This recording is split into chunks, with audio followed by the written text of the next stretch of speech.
so one of the things we talk about if you're going to do a different opportunity is to have an MSO, which is Management Services Organization.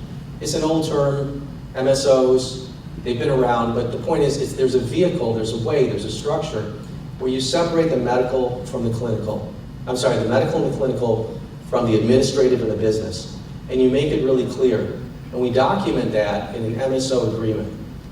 And that can make the difference between having a problem that goes the distance and just having someone look at that document and say, they had counsel, they know what they're doing, the medical's here, the business side is there, this is how they're connected, this is how the money flows, this is who gets paid to do what. And I call this are there any Star Wars fans in here? I know this seems a little bit random, but it is Friday afternoon, so I have to do it. These little droids are not worth your trouble. These are not the droids you're looking for. Yeah. So I call that these droids are not the ones you're looking for in defense. You know, in other words, you're above board, you're beyond reproach, you've thought it through, you've had counsel look at it, right? Right? So you're not the droids that they're looking for. That's what you want, right? Also known as the Jedi mind trick, okay?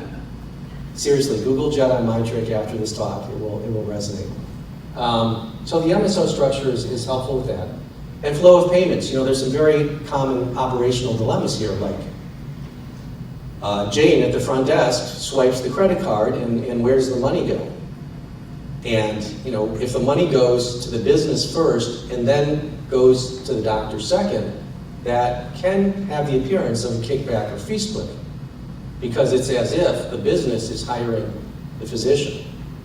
The better way to do it is to have the money flow first into the professional court, and then the professional court pays for business, administrative, and marketing services. So these are things that may seem like they are form, that they're appearance.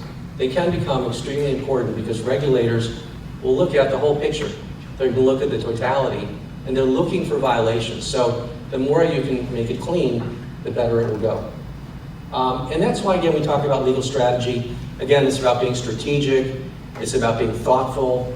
It's about having structures in place. It's about having legal review. It's about having that protection. You know, it's about getting a good legal diagnostic checkup and then having a good plan, because what we're ultimately talking about is risk mitigation.